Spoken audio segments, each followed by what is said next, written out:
Omaha, Nebraska. Welcome from Nebraska.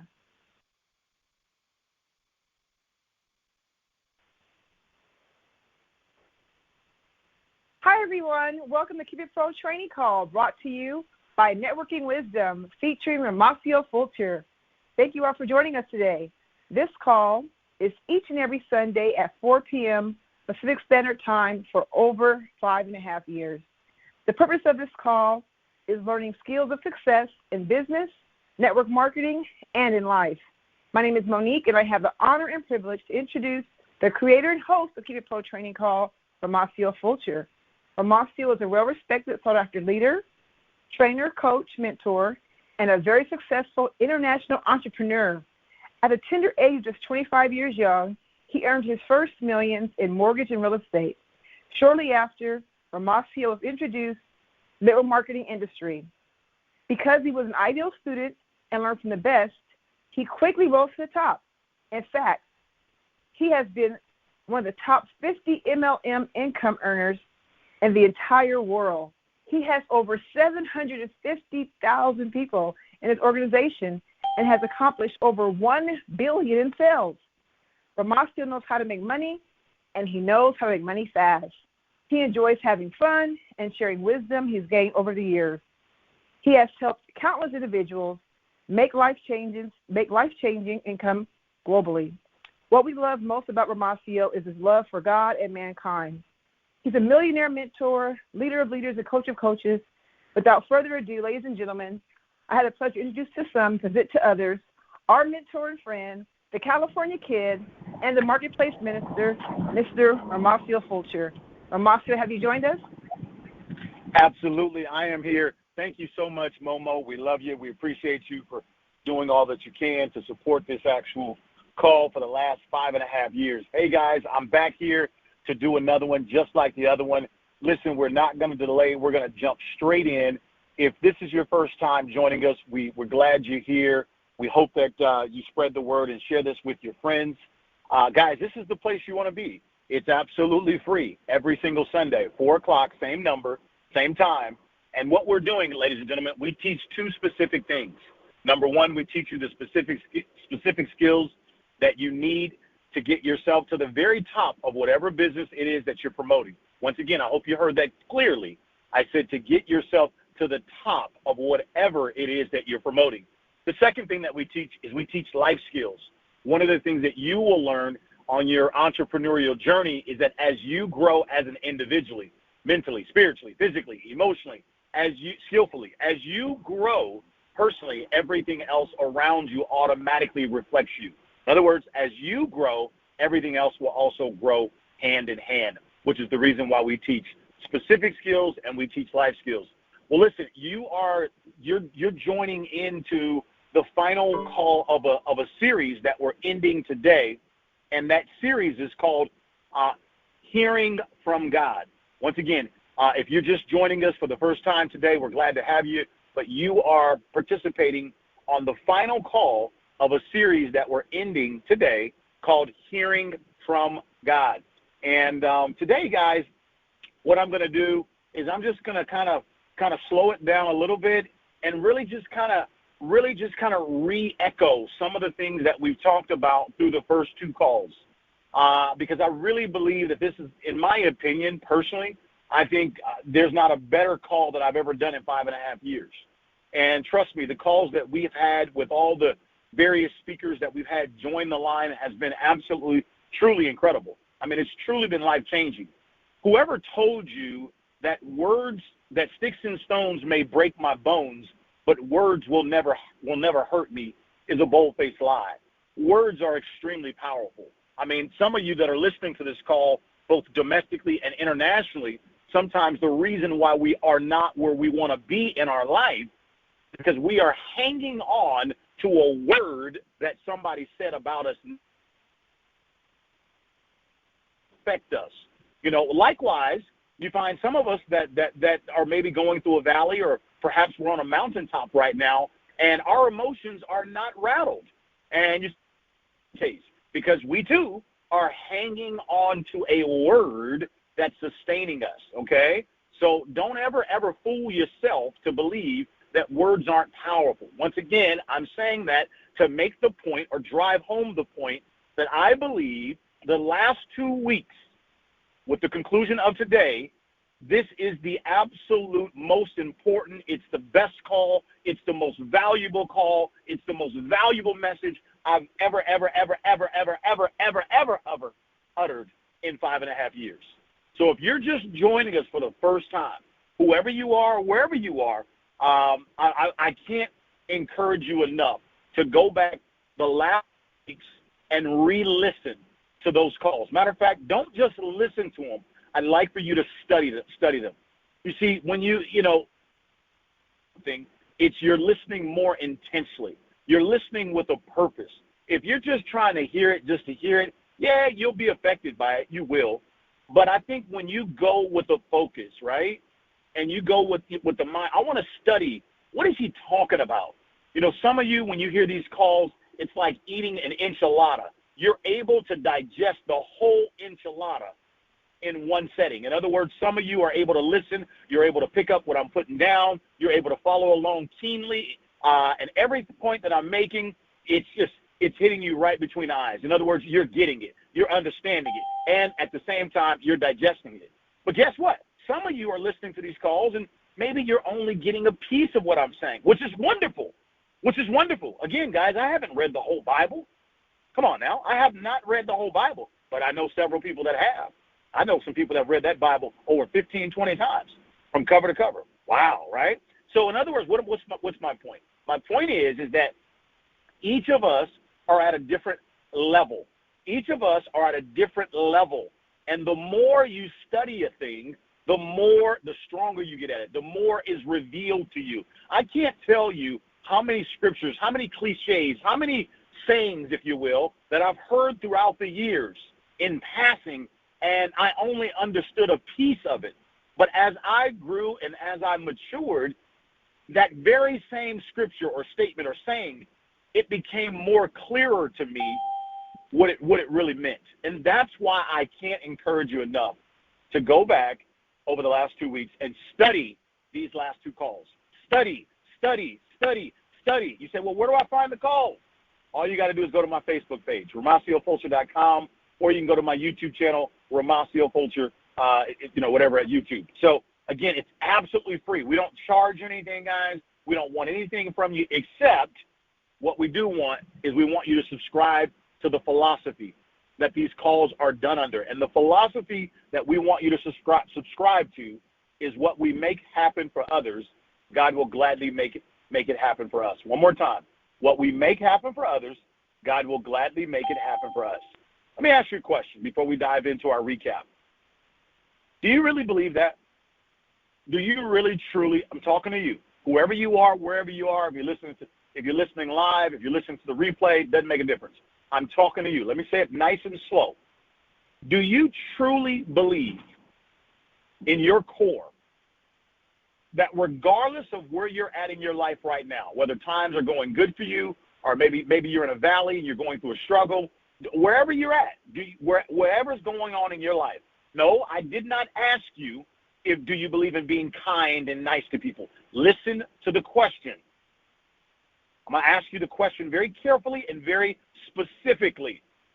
Do you believe that what you make happen for others, God will make it happen for you? In other words, we're talking about reciprocity. Do you believe what you make happen for others, that God will make it happen for you? Do you truly, I'm asking again, do you truly believe it? Do you believe it? Do you believe that? I'm waiting for an answer. I want you to answer to yourself right now. Do you truly believe that what I make happen for others, God will make it happen for me? You see, because if you answered yes to that question, then that means you truly believe in the power of giving. See, oftentimes, this is what I've learned in my 43 years here on life, on earth. What I've learned is if I don't like necessarily what I'm getting from life, then the quickest way for me to fix it is to check what I'm giving.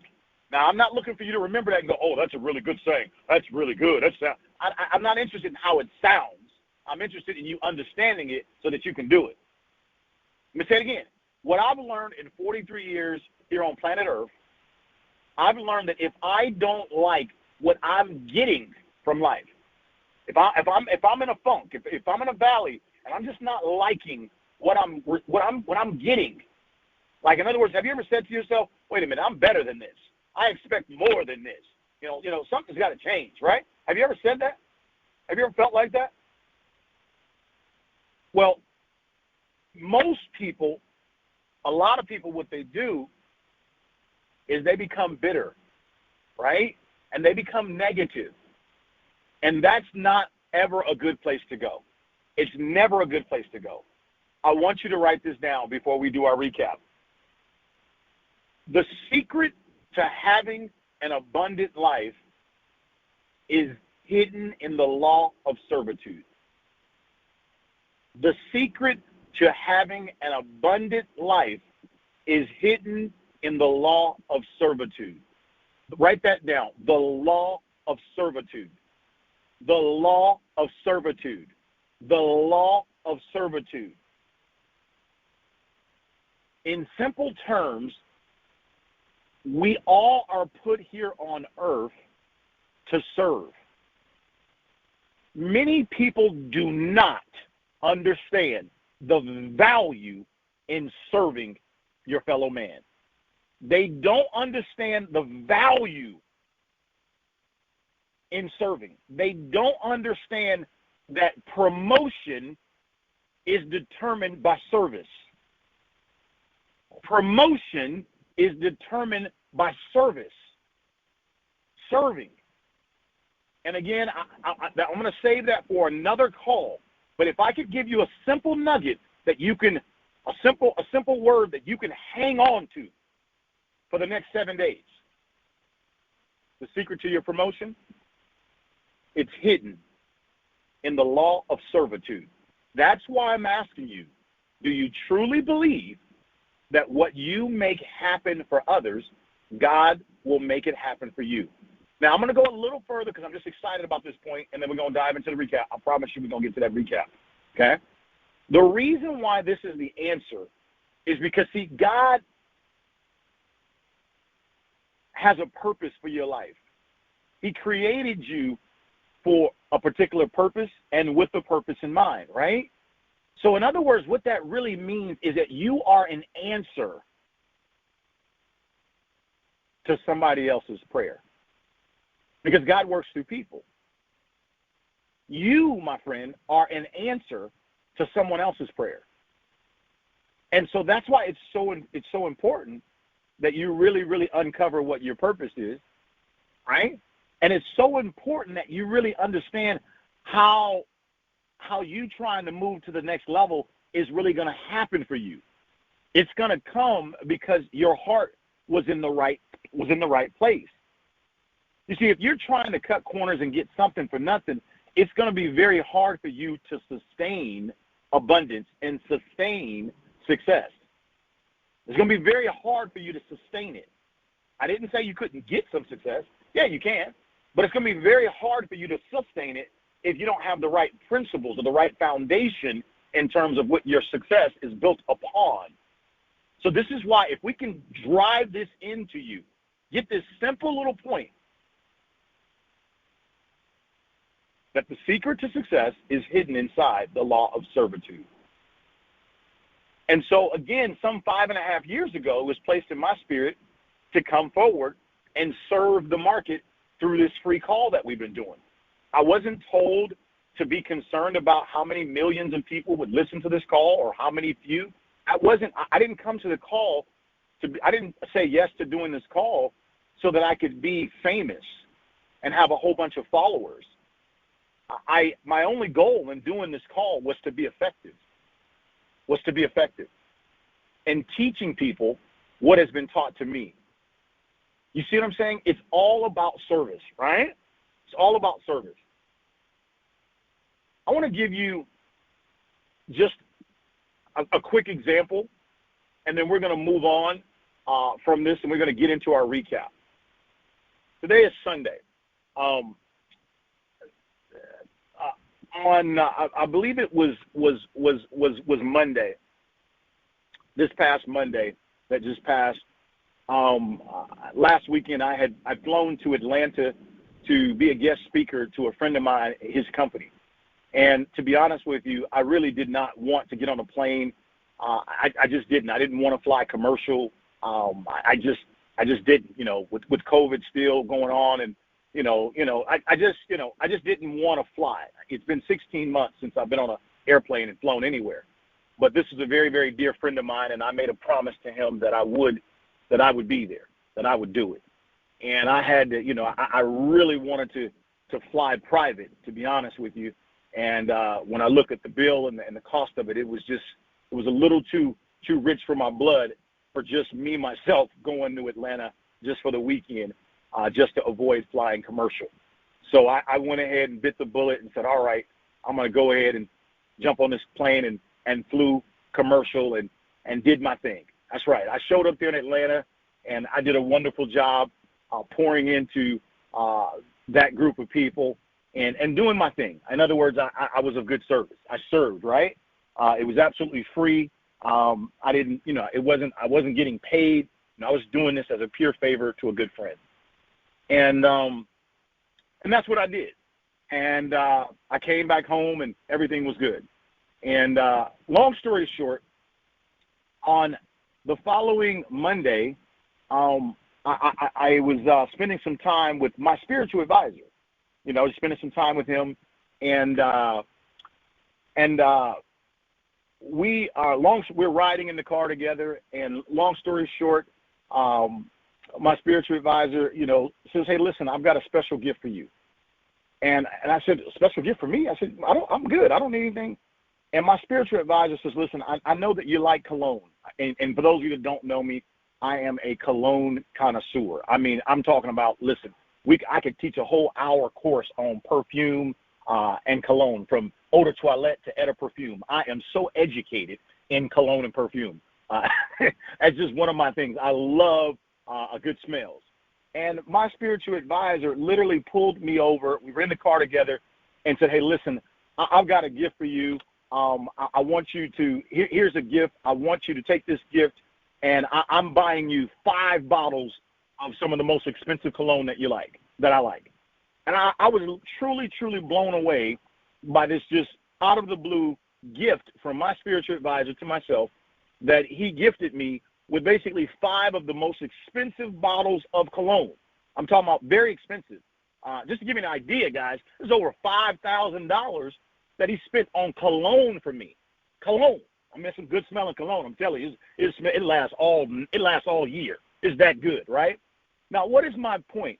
You see, my point is this. My spiritual advisor did not know that the bottles of cologne that he gifted me with he knew that those were my favorite, because I've told him, and he knew that from previous conversations. But he didn't know that I was running very low in my own collection of cologne. I was running very low on that particular fragrance. I was very low. But the point I'm making through the story is, what you make happen for others, God will make it happen for you. So I'm out there in Atlanta, and I'm pouring into this group of people, doing my thing, right? And then I come home, and next thing you know, not even 24 hours later, God is making it happen for me on a free gift that I didn't see coming, on my most favorite cologne that I like, times 5 bottles of it, right? So again, I'm trying to get you to understand. That's just a simple example. It just happened this past week. I'm just driving in the point to you, and it is true. See, when we're obedient and we're faithful to what it is that we're called to do, and we do the best that we can, say again, and we do our best that we can with whatever it is that we're called to do, I promise you, God is going to make it happen for you. See, the mystery of life is that we don't necessarily know exactly how it's going to happen. And I want to give everyone some peace of mind. The reason why you don't know all the details of your life, of exactly how it's going to happen, is because if you did, you would not need God. Now, God does want you to have a vision. He tells you to have a vision. He tells you to have a plan, of course. But then everybody say, and then God. That's right. And then God, ... God intervenes, and things don't always go according to our plan, but God he already knew how it was. He knew the end from the beginning. So he knew that you were going to have to take some detours. He knew that you were going to take some curves. He knew that things were going to get a little rocky. He knew that. And so my point in saying this to you is that, guys, it's very important that you stop stressing yourself out about, well, how is it going to happen? What you need to do is control what you can control. And remember, a couple weeks ago, we talked about getting 1% better. If you guys remember that, 1% better. If I can just get 1% better each week. Now, some of you thought we were going to do that every day, but no, if you can just get 1% better each week, I mean, you're going to be so many light years ahead with just 1% better each week. So it's super important that you guys really, really understand the value of stop stressing yourself out about how it's going to happen. I can promise you it will definitely happen 100% when you stop stressing and start pressing in on what it is that you are truly, truly called to do. Each of you have a purpose. I want you to find your purpose. I want you to put your purpose on blast, fall in love with your purpose. If you don't have your purpose, get to your hands and knees immediately and say, God, you've got to reveal to me my purpose. What is it that I have actually been created to do? And, we talk a lot about purpose. It's not hard to find your purpose. It's very simple, okay? It's real simple. I'll just give you two quick nuggets here. Number one is think about the things that you love. Think about the things that you hate. Write them down. What are the things that you love? What are the things that you hate? Write those down. And then number two, what comes easily to you? What comes easily to you, but it's harder for others? What comes very naturally and easy to you, but it's harder for others? Just think about that. And you may say, well, that's a lot of stuff. Write it down. See, one of your life's goals should be to discover what it is that you are purposed to do. Okay? And again, we've taught and we've trained on purpose many, many times, and so I can't encourage you enough to go ahead. When I was in Atlanta, when I'm doing these calls, I'm on purpose. This is part of what I'm purposed to do, right? And I'm not worried about what you think or what she thinks or what he thinks. I'm not worried about what people think. This is what I am called to do, right? And when you stand tall for that and you really begin to become one of the best at that, because can't nobody do it like you can do it. Can't nobody do you like you can, right? When you do that, that's where that saying that I told you comes from. What we make happen for others, God will make it happen for you, right? So everything comes down to the law of servitude. All right. Now, let's go ahead and jump into our recap, guys. All right. I gave you the reason why this is the most important series or call that I've ever done. It's because, guys, we're talking about hearing from God. Listen, the most important word that you can ever hear is a word from the Lord, is a word from God. Listen, I know that some of you guys are believers that listen to this call. Some of you are not, okay? And that's fine. That's completely fine. I love hanging around people that are not believers, that listen, I'm no better than you. You're no better than me. The only difference between a believer and an unbeliever is that the believer is no longer lost anymore. But we all start from a place of being lost. Every single one of us starts from a place of being lost, okay? So I love being in the midst of both believers and non-believers. I love it personally. I'm very comfortable, very comfortable.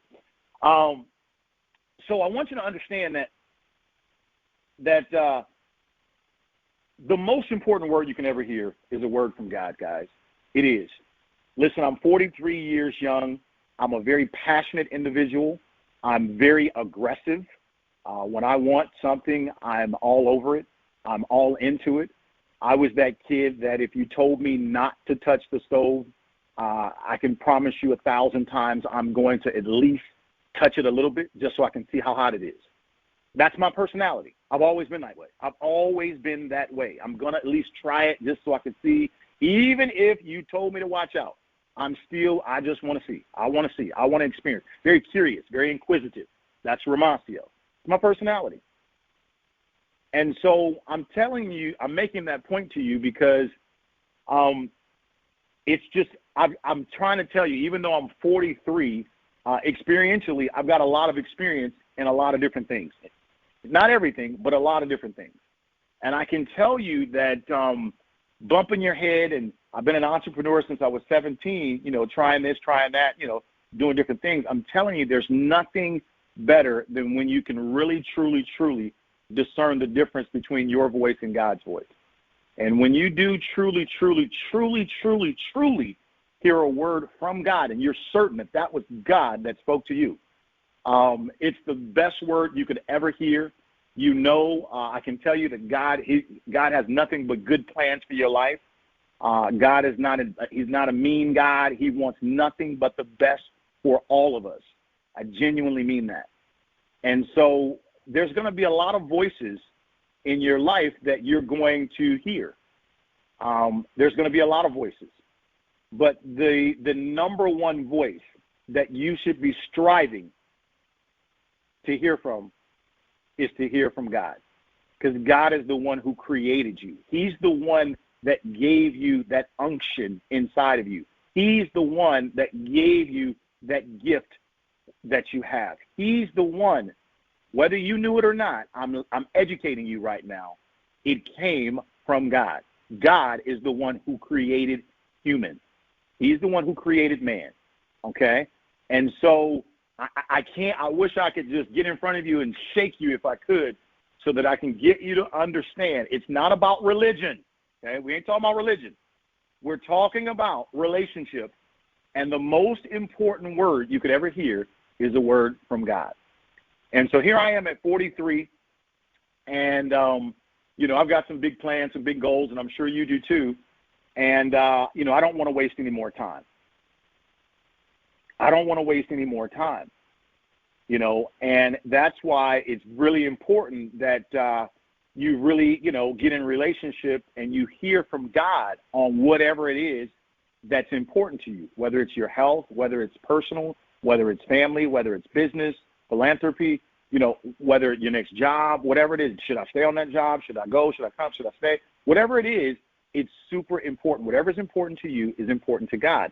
And so what we did last week, guys, is we covered 7 ways to be able to test a thought to make sure that that was God speaking to you.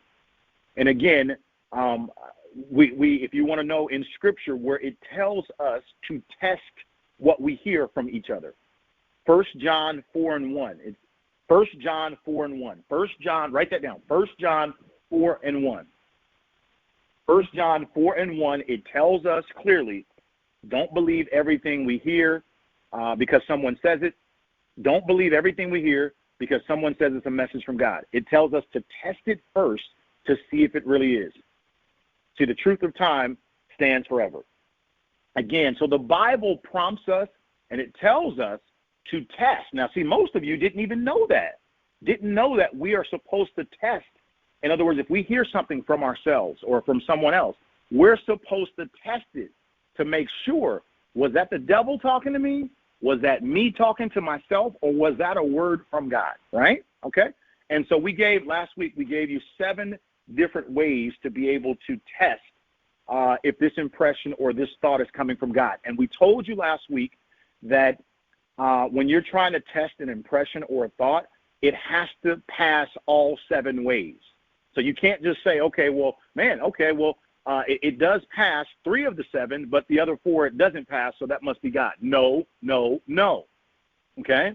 See, we're talking about being absolutely certain that that was God that spoke to you. You see, there's nothing more comforting to me when I know that God told me.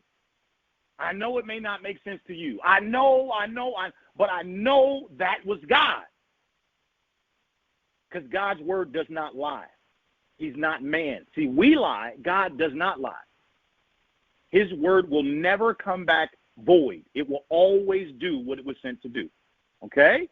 Again, that's not religion. We're just talking relationship, all right? So what we gave you last week, we gave you the 7 ways to test a thought or impression. Just want to recap on that. The number 1 way was, does my thought agree with the Bible? In other words, when you get a thought, being able to being able to decipher, was that the devil talking, was that you talking, or was that God? Well, okay, here's the first way to test that again. Does that thought agree with the Bible? Now, some of you may be saying, well, how would I know? Should I eat chocolate ice cream or should I eat vanilla? Well, you mean to tell me if I look through the Bible, it's going to tell me chocolate or vanilla? No, it won't say chocolate or vanilla. But, again, what this means is his word will never contradict. It will never contradict itself. So, in other words, if God is telling you something, okay, then literally you can know that you can find it in his word and it won't be contradictory in terms of what it says in his word. Now, again, I want to make sure you understand me, guys. It does not say in the Bible you should have vanilla ice cream versus chocolate. It does not say that, okay? However, it does talk about your body's your temple. I'm not going to give you the scriptures right now, but it does talk about our health and so forth and so on. It does. So, again, the first way to test an impression or a thought is, does my thought agree with what the Bible's principles and philosophies teach? Does it agree? So what does this mean? Of course, that means we're going to have to open up our Bibles and begin to start reading, right? We're going to have to start getting educated upon what does it say. If I'm supposed to know if it agrees with the Bible, I need to learn, well, what does the Bible say about that?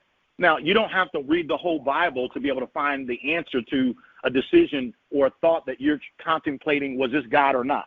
You don't have to read the whole Bible. There's ways, is what we call a cheat code. There's ways of going straight to that particular part of the Bible that covers those scriptures, and at a later date, we will teach you how to do that, where you can actually, through references, you can go straight to this particular issue and see what the Bible says on that, okay? And I gave an example. I gave an example of something last week that was very clear. In the book of Romans, it tells us to pay our taxes. So the point of that example was, if you get some bright idea and you try and say that God told you not to pay taxes, well, it clearly says, render unto Caesar what is Caesar's. It clearly says to pay your taxes in the Bible. It clearly says it. There's no gray area. It's crystal clear. So that would mean you're lying to yourself if you're convincing people that you heard God tell you don't pay taxes. So that you don't want to do that. So if you just don't want to pay your taxes, you just say, hey, look, man, I'm having hard times, and I don't want to pay my taxes this year. I'll catch up next year. Okay, great. That's fine. Just don't say that God told you to do that. Okay? All right, so again, number one, we're just recapping. The point here is you just want to make sure that the thought that you're trying to test or confirm, was that you, was it the devil or God, does it agree with the Bible? That's number one. All right, number two that we talked, does this thought make me more like Christ? All right? Now, this is huge. This is huge because we talked about this last week. God's number one purpose in mankind, that means all men and all women. That means me and you. Believer, non-believer, doesn't matter. God's number one purpose is to make us more like Christ. That is his number one purpose. I don't care whatever your gift is or whatever my gift is, God's mission is to make us more like Christ's character. That is his whole mission. So you can rest assured in knowing, as you are contemplating or trying to decipher, is that my voice or is that God's voice? Does this make me more like Christ? Now, let me give you an example. Well, you know what, man, should I play basketball or should I play soccer? Well, I want you to understand, God is not going to be upset with you because you go play soccer versus basketball, or you don't play any sport at all. So you can't sit there and say, okay, well, if I play basketball, that's going to make me more like Christ, unlike if I play soccer. That's not true, okay? So don't try and put God in some small box and, like, you can't decide, do I want to have Cheerios or Wheaties? I'm going to go to hell if I eat Wheaties. That's not God. That's not true. See, that's not true. Stay away from that type of thought. Understand that God cares about our character. His whole mission is to encourage us and to help us to be more righteous. That's it, to be more righteous, to be more Christ character-centered. That's the goal, okay? Now, I got to also tell you that as we talk about point number 2, God is more concerned about our character than he is our comfort. And that's really, really, really important for us to know. He's more concerned about our character than he is our comfort. Now, a couple of things that we talked about last week that I just want to dive in on this point again is, let's just say bad character is bitter envy and selfish ambition. Okay, we talked about that last week. Okay, bad character, and listen, I have definitely exemplified bad character at times in my life. Of course, I certainly have. Okay, I have fallen victim to this. Bitter envy and selfish ambition. Now, I'm not a bitter, envious person. I've never been that. But I can certainly see in some areas I've certainly have been selfish, for sure. Okay? So one thing we can know for sure, again, is that is not from God. Okay? Selfish ambition, no, it doesn't mean you can't be successful. You can. As a matter of fact, God wants you to be massively successful. He wants you to have good success. But selfish ambition is a different thing. Okay? That comes from the devil. All right? Now, when we talk about, wanting to understand Christ's character, well, one easy way for you to reference that is Galatians 5:22, the fruit of the Spirit. That's one Spirit that has 7 fruits to it: love, joy, peace, patience, kindness, goodness, faithfulness, gentleness, and self-control. Okay, again, that's Galatians 5:22. You can reference that so that you can really, really be in tune with what Christ's Spirit represents. So there may be a guy, there may be a woman that you're having a conversation with, and you just really, really find yourself really enjoying that conversation or that person's spirit, and you're trying to figure out, why do I like them so much? Ask yourself, is the way that they're communicating, is the way that their character is coming off, is it from a place of love, joy, peace, patience, kindness, goodness, faithfulness, gentleness, and even self-control? See, if you find yourself attracted to such things, that's the Spirit of Christ. That's where that comes from, okay? Let's go a little bit further into that, okay? So when we talk about the wisdom that comes from God, there really, there's 7 things that you can look to actually ensure that this is from God's wisdom. 7 things that I want to point out to you that really, really, really help identify that you can know that this is God's wisdom. God's wisdom is pure. It's pure. God's wisdom is peace-loving, and it's harmonious. It's peace-loving, and it's harmonious. The wisdom of God also, number 3, is considerate. The wisdom of God is submissive. Now, this is a big one. This is so, oh, my goodness. I got to say, this is big for me. And even though I believe in submission, I'm a big believer in submission. Now, when we talk about submissive, let's say, like, for example, I'll give you an example. I'm right now working on a project that's the biggest project of my entire life. And I've been working on it for about the last, since December 31st of 2019. So this is a big one, baby. This is, as I said, this is a big fish that I'm working on. And when I first heard God tell me that this is the direction he wanted me to go, I wasn't sure. Was that Romacio's voice? Or was that God's voice? And so when it says that,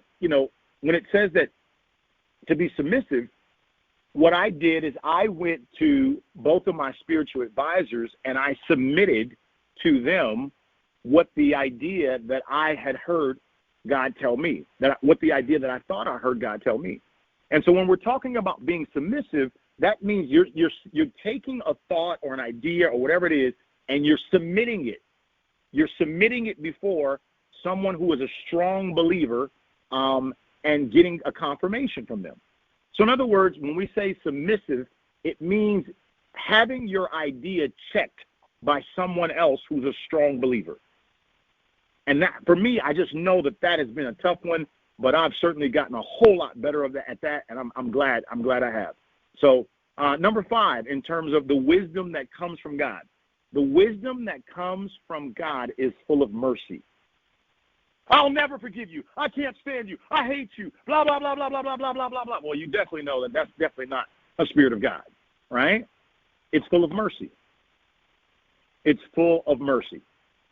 Okay? All right. Number 6, the wisdom that comes from God, it's impartial. It is impartial. And finally, number 7, the wisdom that comes from God, it's sincere. It's sincere. So what we're doing right now, guys, is we're still on number 2, and we're talking about being more like Christ. And I'm just giving you, I've given you bad character, which we talked about that, bitter envy and selfish ambition. I've also given you what good character, or what the character of Christ looks like, Galatians 5:22. And then now I'm just kind of digging a little deeper, and I'm giving you the wisdom of God. In other words, wisdom that comes from God. You can now pin it on those 7 things: pure, peace-loving, considerate, submissive, full of mercy, impartial, and sincere. Okay? All right, let's move on to number 3.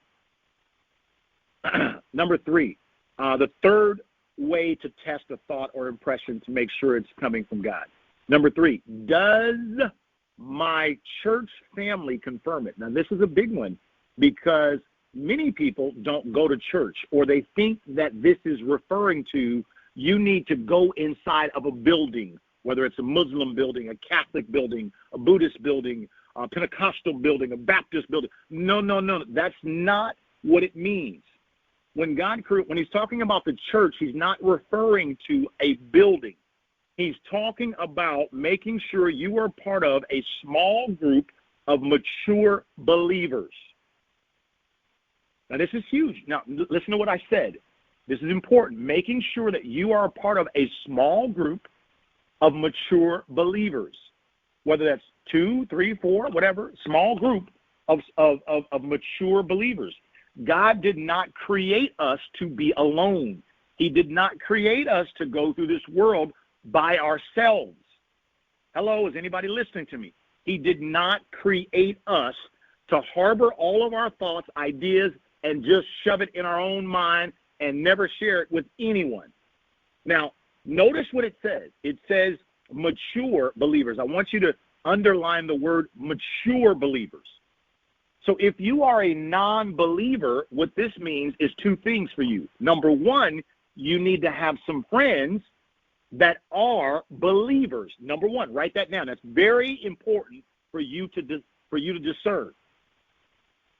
If you are a non-believer listening to me, and number 3 is telling you that my church family needs to confirm this, and if you yourself are a non-believer, that means you need to have, number 1, some friends of yours that are believers. Number 1. Number 2, it's not enough just for them to be a believer and say, "Oh yeah, I believe in God." That's not enough. They need to be mature believers.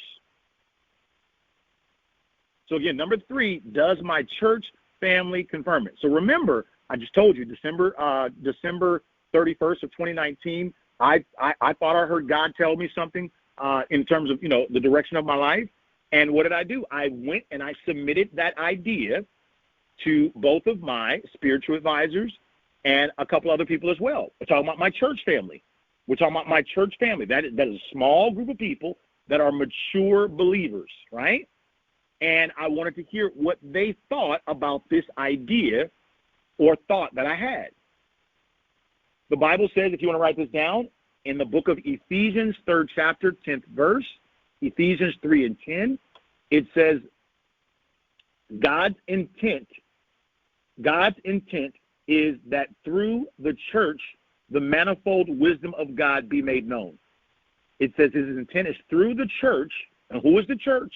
The church is people. Write that down. The church is people.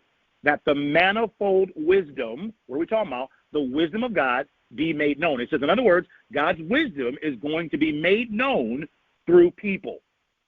Mature believers. It's going to be made known through people.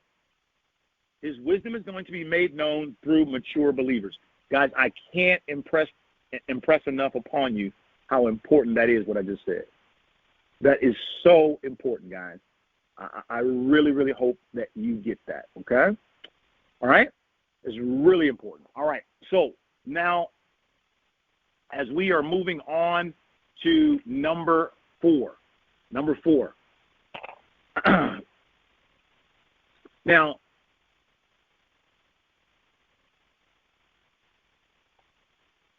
let's go to number 4. Number 4 is it consistent with how God shaped me? In other words, you're trying to decipher, is this thought from God, or is this me, or is this the devil? Number 4 says, is it consistent with how God shaped me? When we're talking about shape, we're not talking fat versus skinny, buff versus skinny. No, we're not talking about that. That's not what we're talking about. We're talking about each of us have been shaped in a certain type of way, meaning your life experiences, right, have now shaped you, okay, into a certain type of person. So look at the word shape. If I gave it to you this way, and we talked about this before, write the word shaped, S-H-A-P-E. Write that vertically, please. So when we talk about shaping, we're talking about your spiritual gift. Each of you do have a spiritual gift. You need to ask God to reveal to you what is your spiritual gift. Okay? So when we're talking about shaping, the S in the word shape stands for spiritual gift. When we talk about the H in the word shape, that means heart. Okay? Each of you have, a different type of heart. Okay? When we look at the A in the word shape, that stands for abilities, right? Each of us have different abilities. When we look at the P, that stands for personality. And then when we look at the E in the word shape, that stands for experiences. So again, I want you to really digest that. Is this thought consistent with how God has shaped me? So, for example, let me give you an example. God is not going to tell me, Romacio, you're 43, and I want you to go and be a general in the Army. I want you to go and be a general in the Army. Or he's not going to tell me, Romacio, I want you to go open up a bicycle shop and be a bike mechanic. Now you say, well, now there's nothing wrong with being a general in the Army, and there's nothing wrong with opening up a bicycle shop. But watch this. In my entire life, if you were to ask me how many times have I ridden a bike, yes, I rode a bike a lot of times. But if you were to ask me how many times have I ever changed a flat tire on a bike, the answer is 0. If you were to ask me how many times have I ever, replaced the bicycle chain on a bike, the answer is 0. You see, so my life has not been shaped, okay, in terms of me knowing very much. I was never really interested in bicycles that much. I just ride them and I just get off of them. I don't really, it's not my thing, So you see what I'm saying? So my life hasn't been shaped. Again, you asked me to go get in the Army, become a general, start shooting. I don't even like guns. I remember going to shoot guns a long time ago. I did it, and I just thought to myself, whoa, that's too much power, and I don't want to get addicted to that much power. I'm sharing with you that that's not my thing. So my life has not been shaped that way, that if I get a thought, and I say, I heard God tell me to go he wants me to be in the Army. He wants me to be a general. Or God wants me to go open up a bicycle shop. It's not consistent with how I've been shaped. You see that? Okay, I'm just giving you some examples. All right. Now, number 5. All right. Does it concern my responsibility? Oh, I really like this one. Does it concern my responsibility? Okay. I want you to write down the witty principle. Witty, W-I-T-T-Y. What is that to you? Witty. What is that to you? The witty, W-I-T-T-Y. What is that to you? You got it? Write that down. What is that to you? All right? Now, why is this important? This is important. Does it concern my responsibility? Because, see, a lot of times people will say, God told me to tell you. And I'm going to be honest with you, that's a lie. Be careful when people say, God told me to tell you. Be very careful of that. And I'm going to tell you why.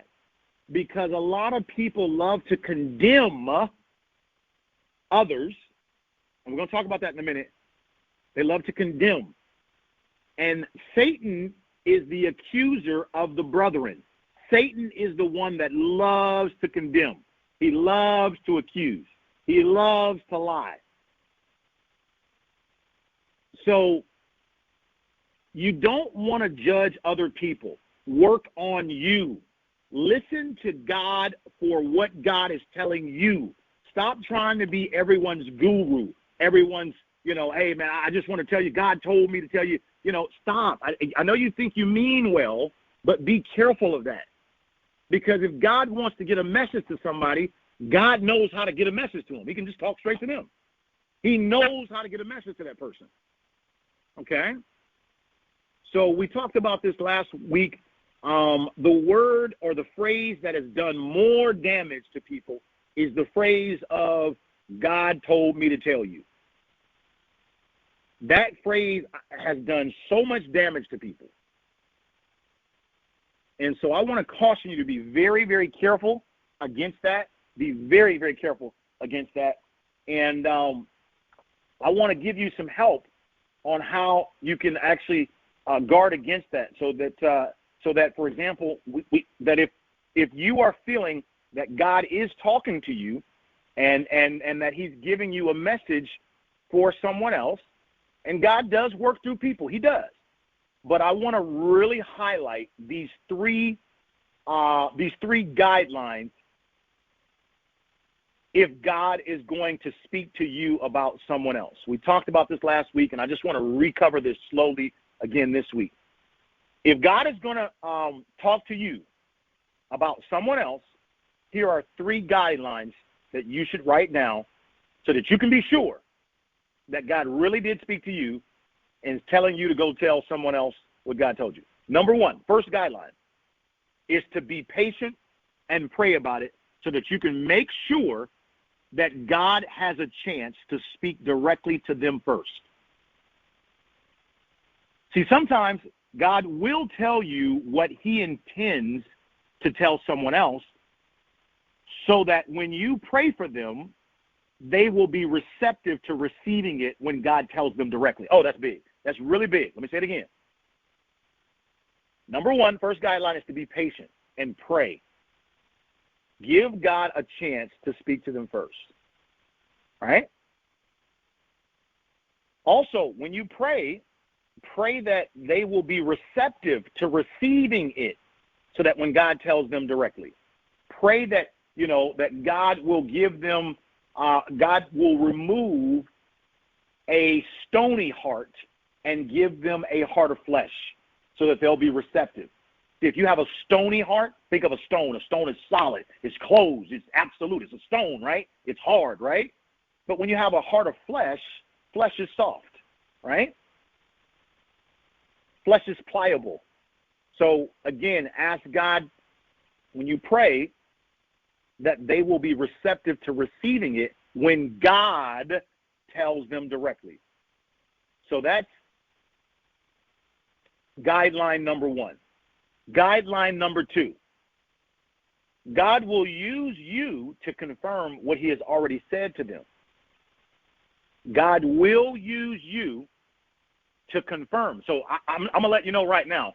I tell people who I love and care for, which includes you, I tell people, hey, if somebody tell you that God said that, it should be confirmation of something you were already feeling inside. You were already kind of, just thinking that and deliberating that. It should be confirmation. Okay? So number two, God will use you to confirm what he has already said to them directly. All right? And then number three, here's the third guideline. God usually uses you without you being conscious of it. You don't ever even know he spoke through you. So number three is he usually uses you without you even knowing.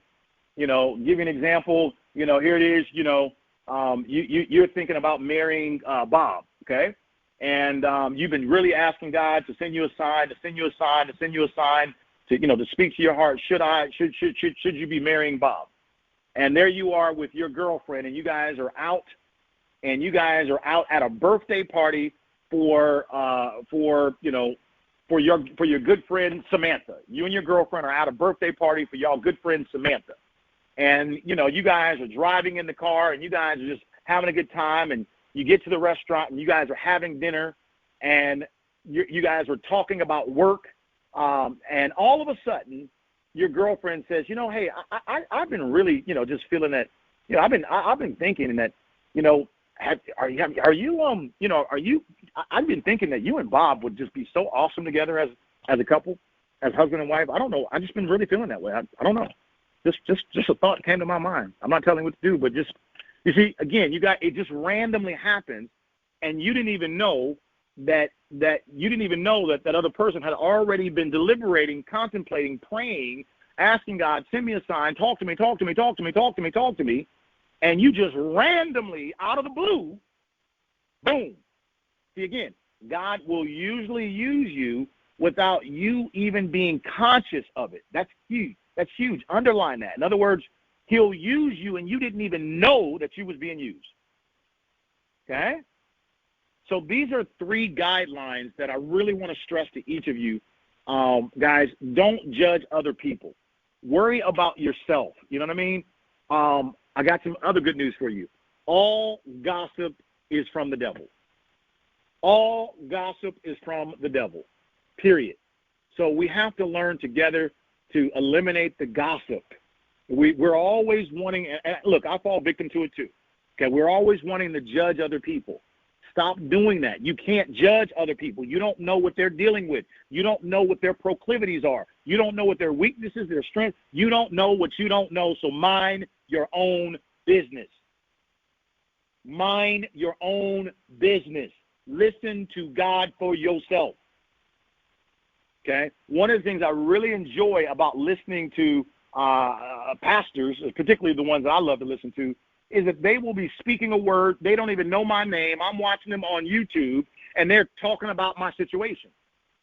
You see? So it gives me great comfort and confidence knowing, wow, God really does speak through other people, but it's the way he does it. He's using them to talk to me, and they don't even know that they're being used to talk to me. You see what I'm saying? So, again, I want you to catch that. A lot of us like to stay at home, and we love to judge folk, and I can't stand it. Stop judging people. Everybody ain't like you. Everybody ain't made the way you made. And life, listen, write this down. This is from Romacio Fulcher, the California kid. Life would be so boring if everybody thought and acted like you. It would be so dull and so boring. Stop it. Stop it.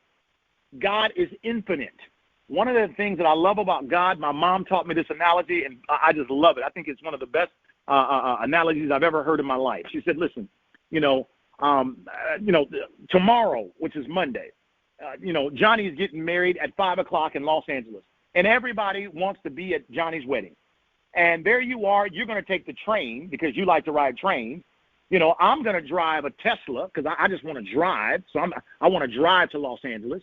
My homeboy, Paul's going to fly. Okay.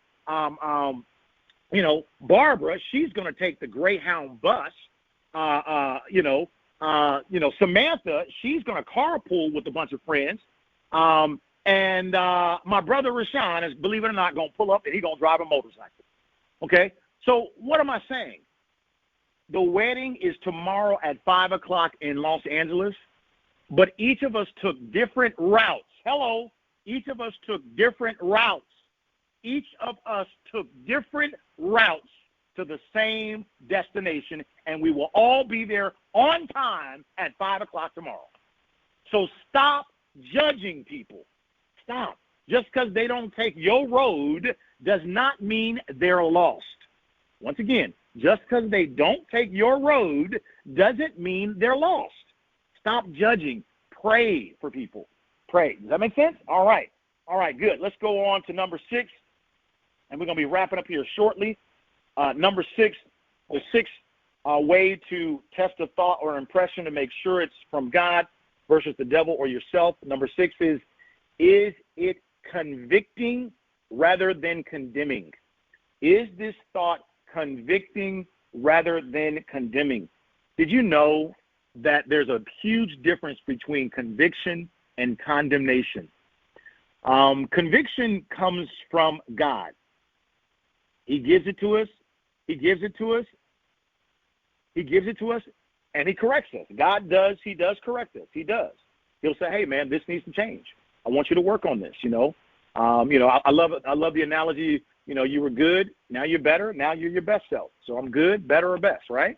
So he will convict us. He will say, hey, listen, I want you to work on this. We need to change this. This is not right. We want to work on this. We need to change this. I want to work with you on that. Let me work with you on that. Let me help you on that. God, 90% of the stuff that God is going to tell you, it's generally good. You see that? 90% of the stuff that God is generally going to speak to you and give you thoughts of is good, because we serve a good God. He's a good God. He loves us. You got to remember, he loves us so much that he created a son perfectly. Are you listening to me? He created a flawless son. Flawless, absolutely perfect.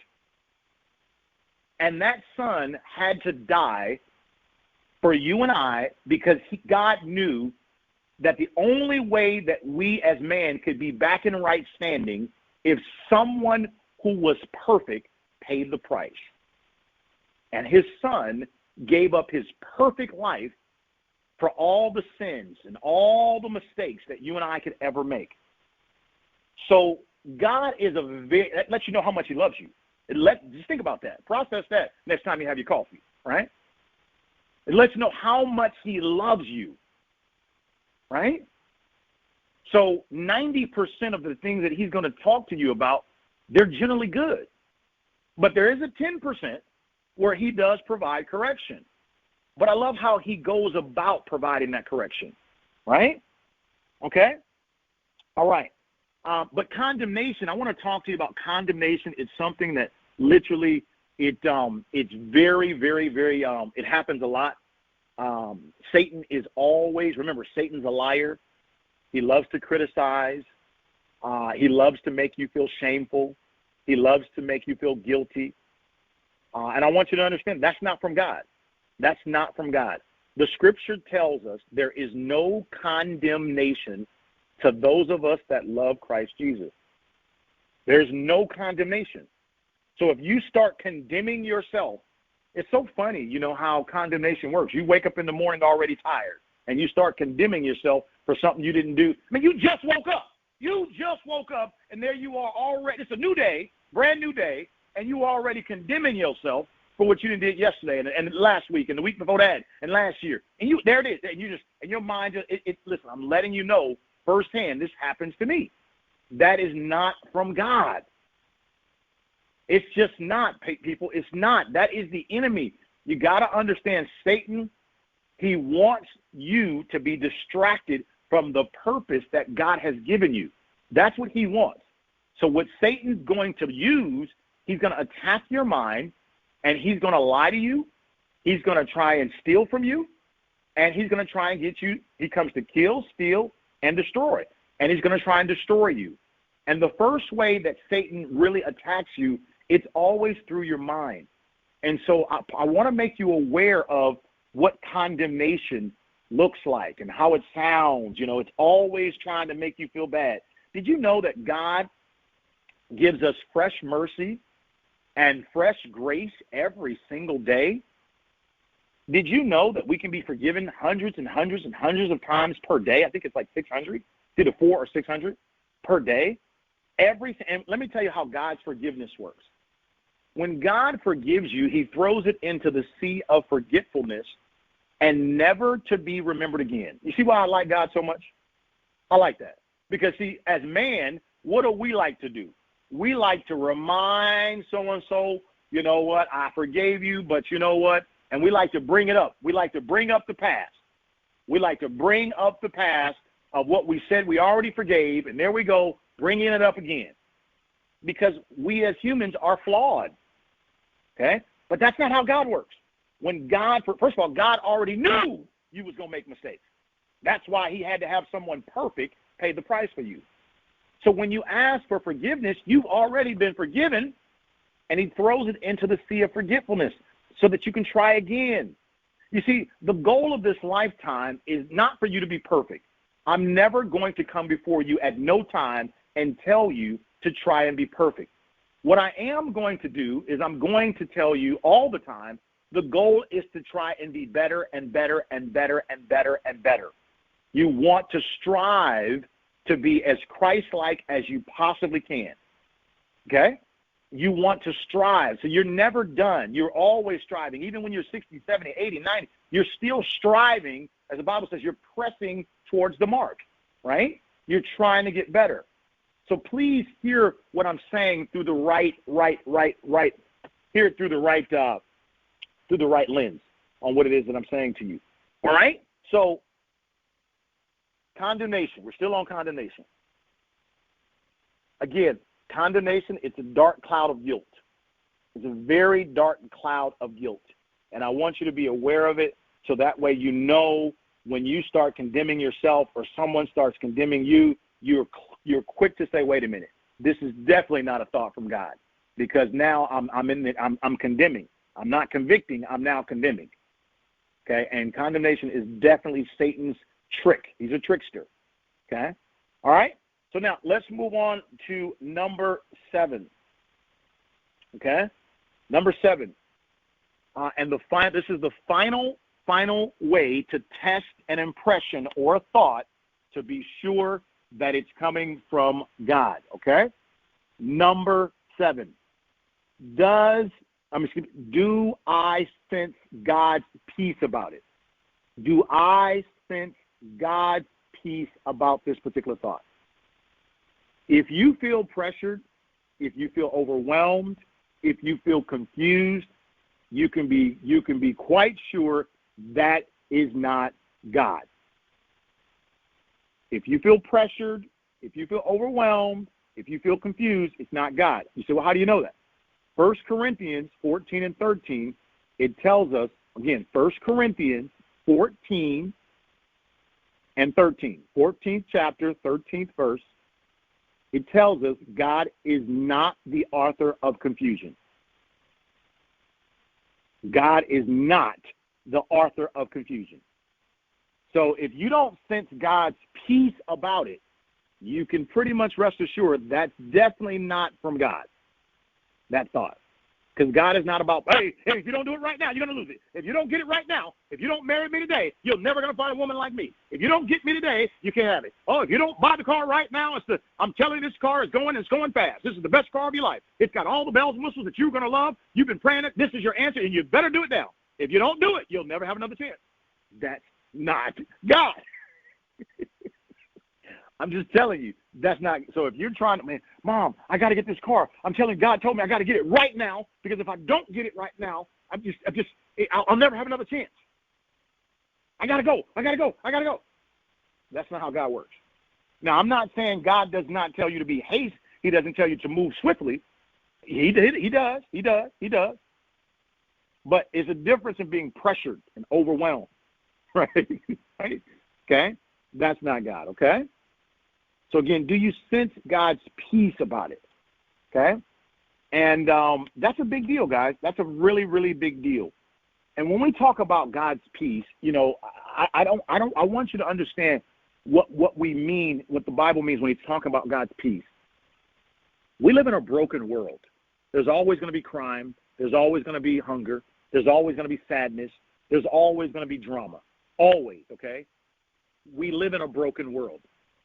That's just where we live. So when we talk about peace, we're not talking about a place where there's no hunger. We're not talking about a place where there's no violence. We're not talking about a place where there's no social injustices. We're not talking about a place where there's no, equalities. No, we're not talking about that. God's peace is a different type of peace. It's a peace when you know deep down on the inside that you could be in the world's greatest storm, and I mean all hell could be breaking loose all around you, from medical illnesses happening to you and your family and people you love or whatever, to financial issues happening, to relationship issues happening, to job issues happening. I mean, all hell could truly be breaking loose in your life as a test. But when we talk about God's peace, it's when there's a knowing deep, deep, deep, deep on the inside of you that you just can't explain to anybody. You cannot physically explain it, but there's a knowing that everything is going to be all right.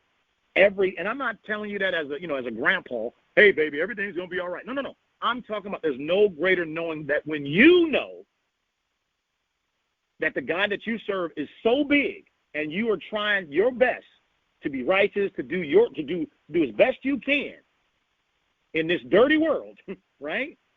There's a peace that comes over you that you just cannot explain. And that peace is God's peace, that you just know that your God did not bring you this far to leave you. He will see you through this.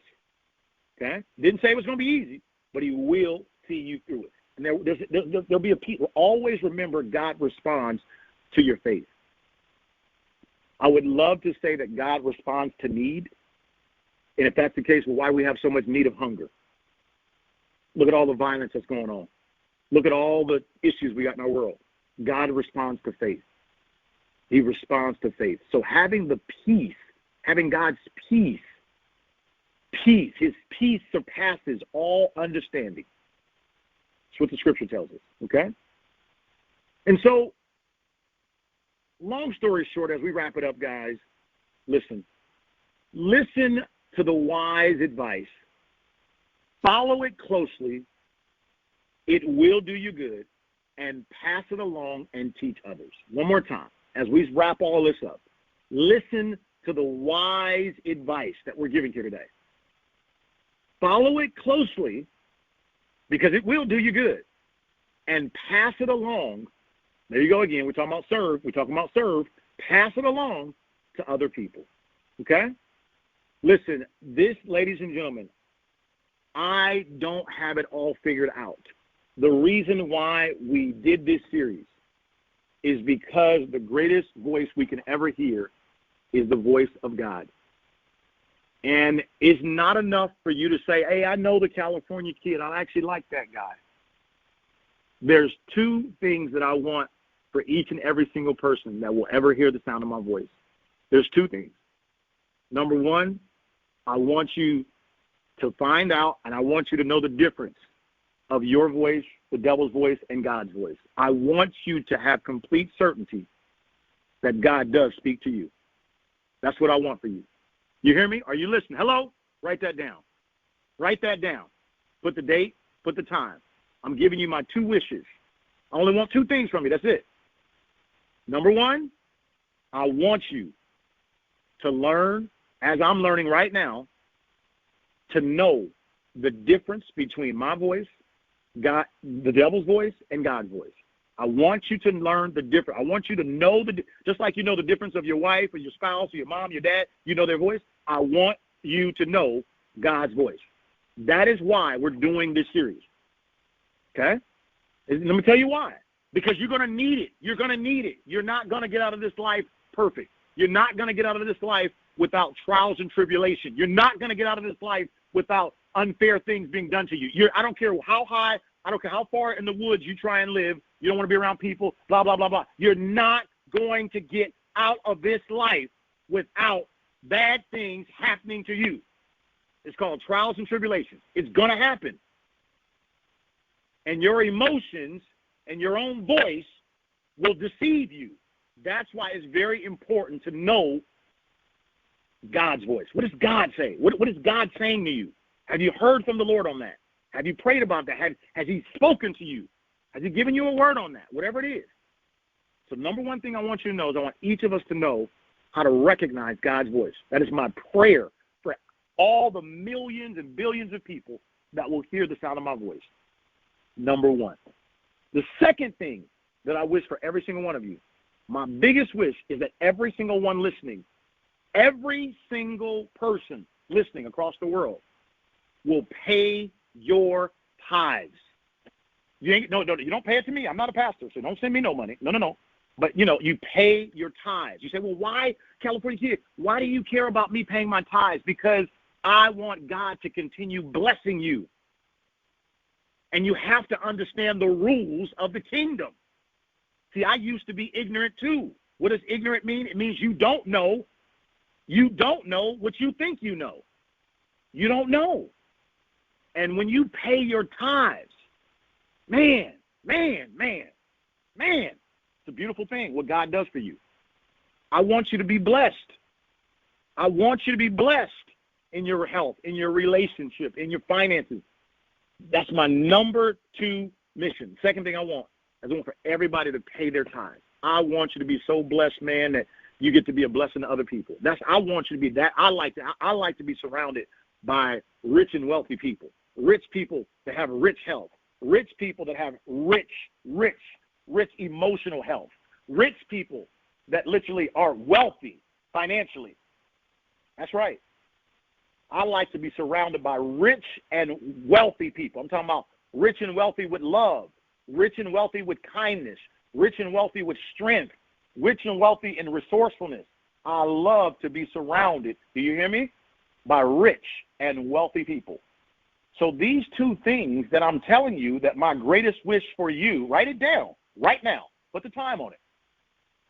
My greatest wish for you is to know how to recognize God's voice, number 1, and number 2, for you to be abundantly blessed in all that you do. And I know that if you're paying your tithes, so number 2 is to pay your tithes. Pay your tithes, period. I can't wait for you to understand the hidden secret that God has designed for all mankind when you pay your tithes.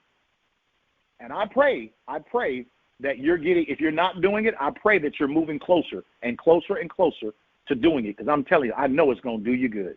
So, guys, we're going to wrap this series up. As I started, I'm going to end with the same. This, ladies and gentlemen, is the best call. It's the best series I've ever done in 5.5 years. It is the best, and it will always be the best, because there's no greater word than hearing the word of God and learning the difference of his voice. So, guys, we're going to wrap this up, but let me give you the good news. I can't wait for us to get started next week. Oh, boy. Oh, you don't want to miss next week. Next week is going to be fire. That's right, guys. We're talking about, it's a new call next week. We're going to be talking about when doors meet doors, the expansion will occur.